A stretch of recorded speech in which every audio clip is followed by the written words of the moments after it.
It's May 1st, 2020. I've been waiting anxiously to get my type back for a month now. My phone is finally buzzing, and I am shocked.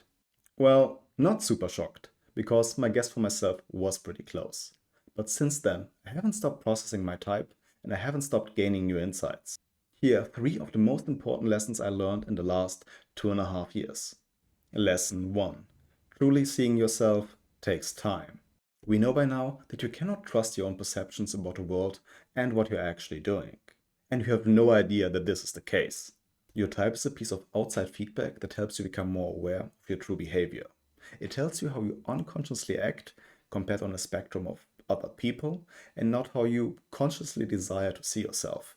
Receiving this feedback can be extremely jarring, but your type contains more information than you first think. It's incredibly difficult to interpret it because your mind keeps lying to you. It makes you addicted to certain fears and then hides these addictions from you.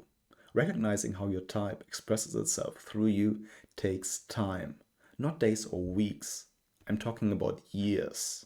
It took me years to realize how bad the imbalance between consume and blast really was. I'm a total information junkie, and I don't really digest what I consume before I move on to the next thing and the next thing. And none of it gets shared. That was a real shock to my system, 2 years after getting my type back. I didn't know because I didn't want to know. It felt embarrassing. And I see the same thing in others too. Believe me, it's so much worse than you want to believe. So, if you don't think that you overdo your first function, you are wrong. If you don't think that you overdo your double activated animal, you are wrong. Just give it some time. Lesson 2. Your personality prevents you from being your true self.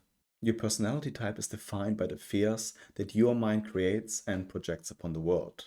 It pushes you to run away from your demons and seek refuge in your saviors. The irony is that you actually desire your demons.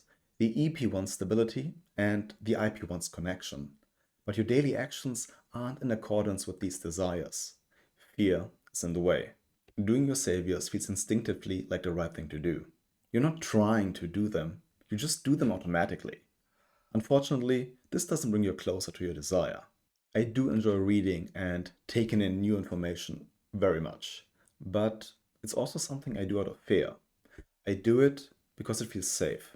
Going over the same information to properly process it makes me feel anxious. Putting information out there downright scares me. But it is part of my actual desire. I would like to learn in the truest sense of actually changing my behavior to improve my life. And if I get to share some of these lessons with others to help them too, that would be amazing. But the fears that I create hold me back from being that person. Lesson 3. You need to betray yourself to be yourself. Let me explain. You do consciously desire your demons, but unconsciously, you follow your saviors and run away from your desires all day long. So, in order to actually get what you desire, to be your true self, you need to betray that unconscious part of you that wants to do your saviors all day, every day. I do want to learn how to use my knowledge of psychology to create a better life. I do want to learn how to build better habits that stick. I do want to learn how to communicate better and share the knowledge I have. But constantly looking for new information is not going to help me with that. If I want to blast more, I need to consume less, although it feels like the rightest thing in the world to do. And blasting feels scary as hell. But courage is the only way out.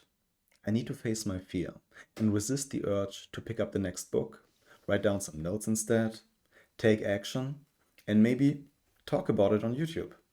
So take your time, face your fears, and find the courage to betray yourself. If you like this video and want to see more content like this, please leave a like and subscribe to my channel. Ugh. Oh my god, that felt dirty as hell. I need to take a shower now.